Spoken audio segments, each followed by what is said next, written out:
Do arquiteto Borja Bush, Inácio Bush, Paulo Afonso e Maria Macalha. Ele possui 700 metros quadrados e foi projetado em 2015 na comunidade de Santa Helena, no Peru.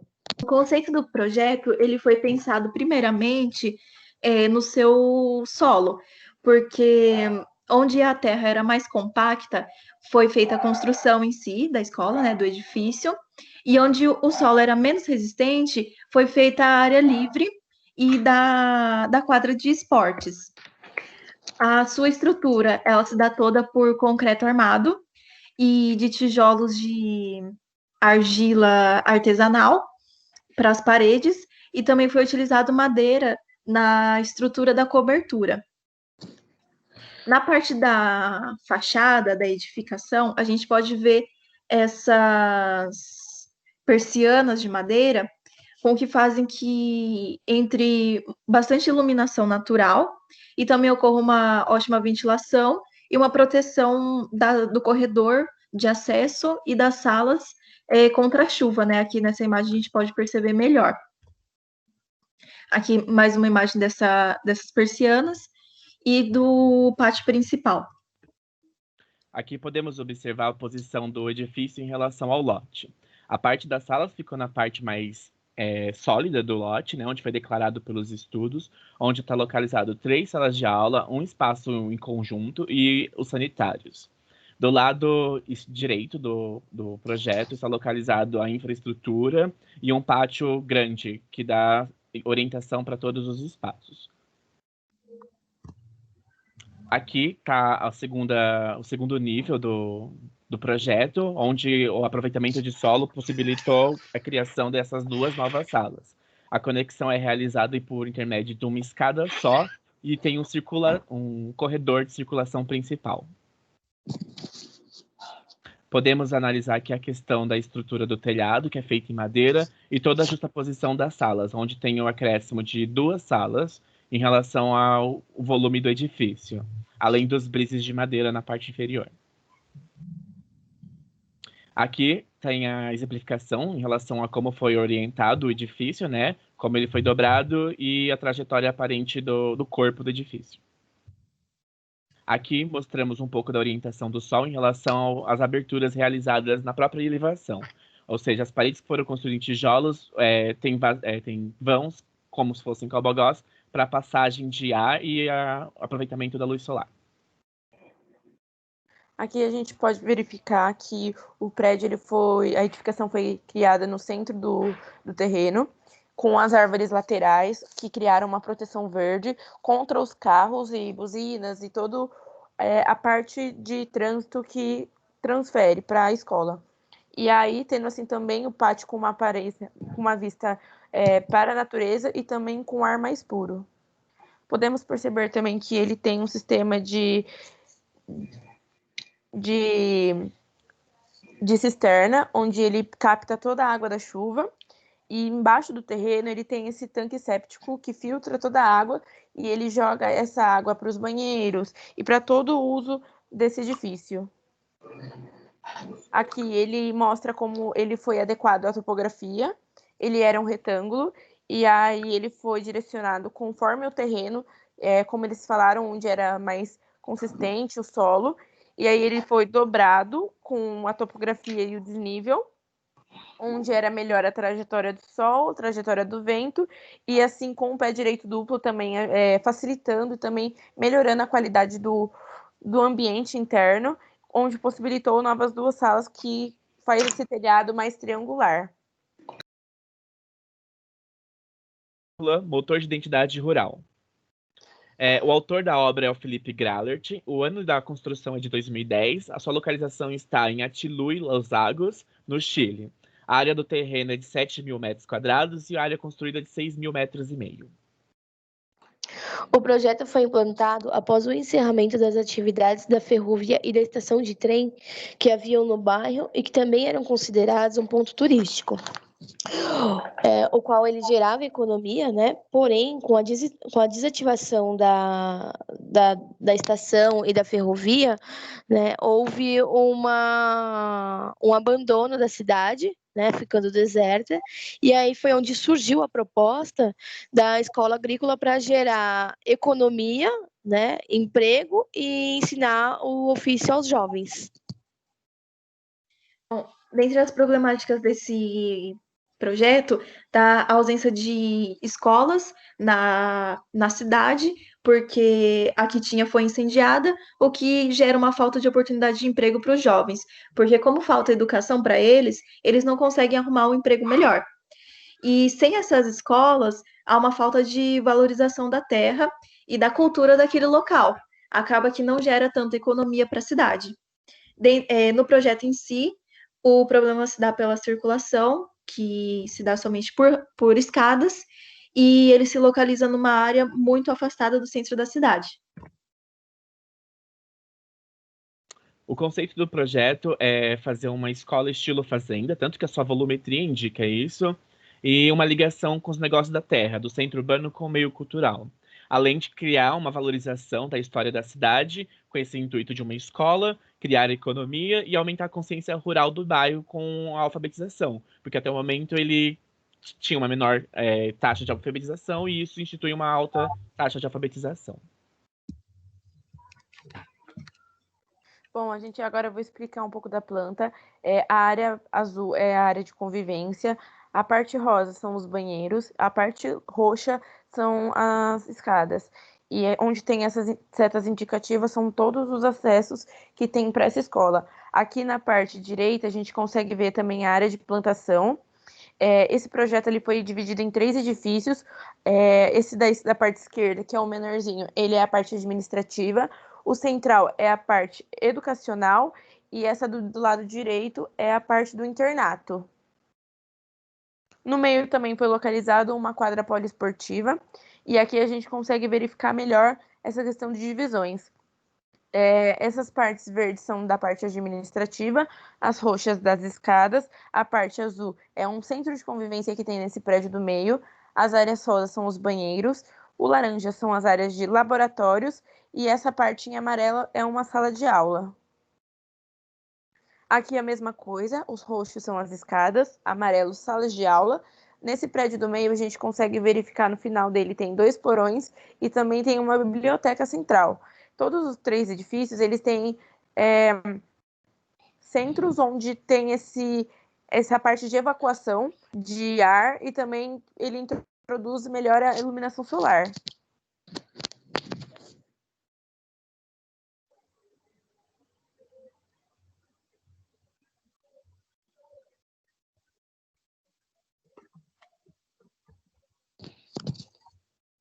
Aqui a gente consegue ver a planta do subsolo, onde o marrom ele é da área de serviço, totalmente hidráulica e elétrica, então ele não tem acesso às pessoas. E o roxo lilás é a escada de acesso.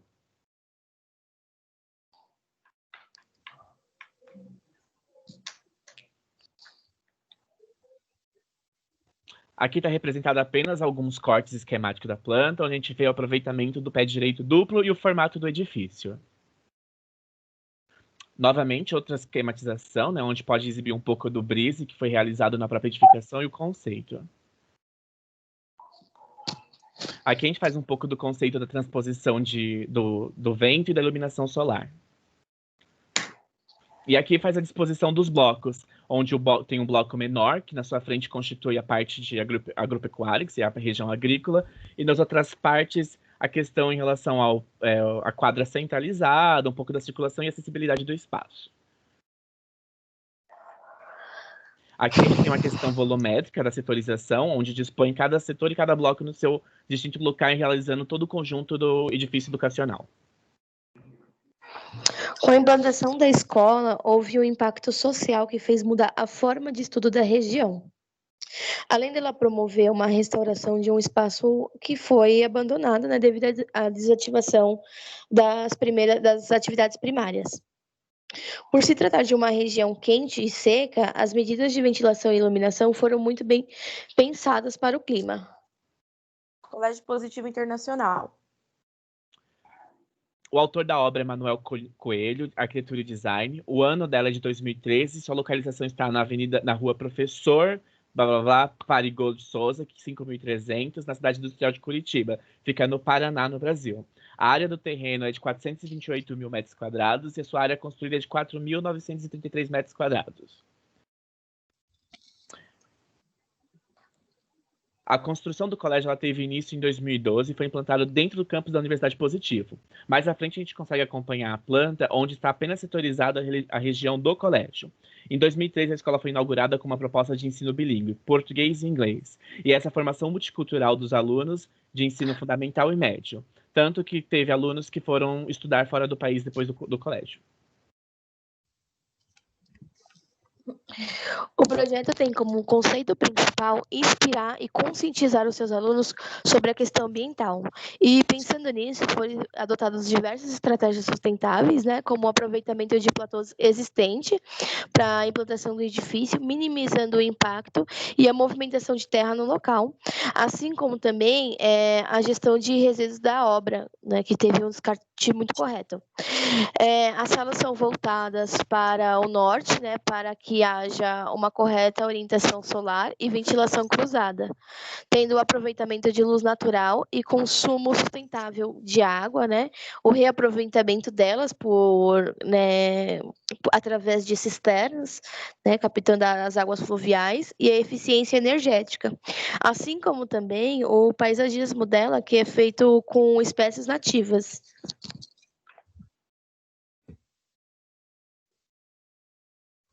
A problemática basicamente está em relação à cobertura do estacionamento, porque o edifício ele foi contemplado com vários prêmios e mais à frente a gente consegue compreender melhor esse assunto. Falar das plantas arquitetônicas. Primeiro vem a implantação, o edifício em si.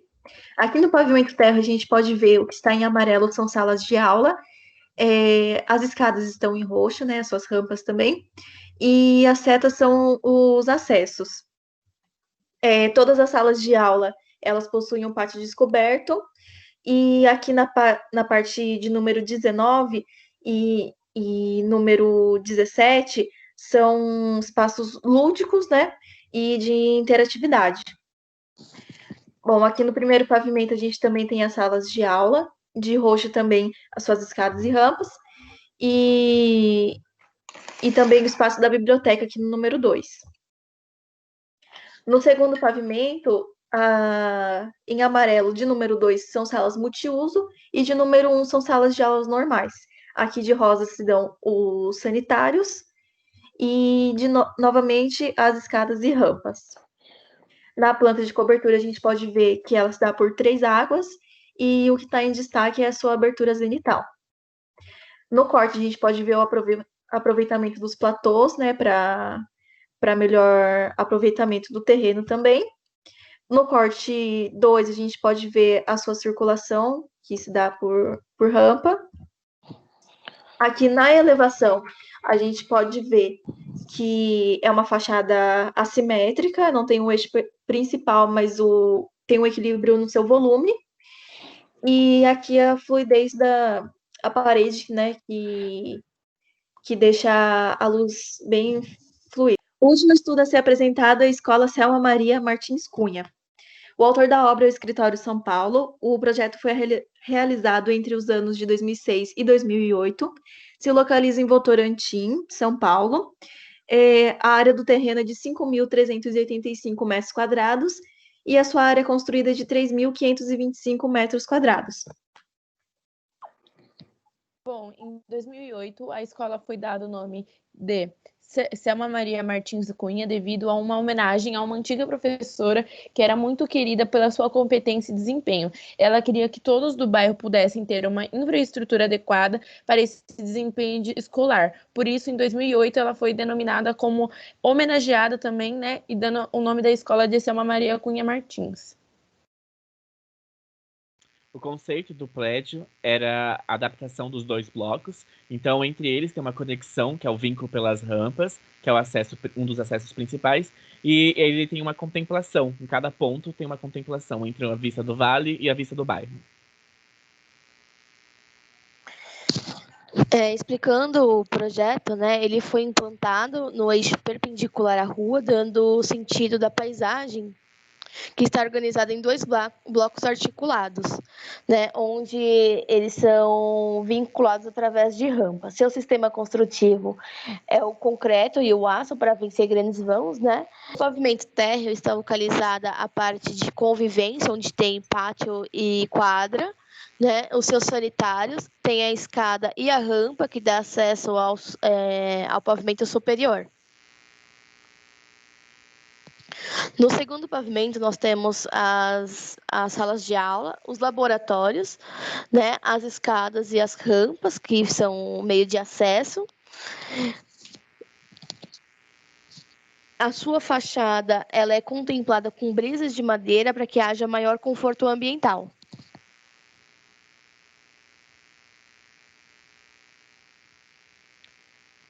Aqui podemos observar a questão das plantas, do corte em relação à quadra, ter o pavimento e o pé direito duplo, onde toma toda a questão da volumetria, e as vias que mostram acesso pelas rampas.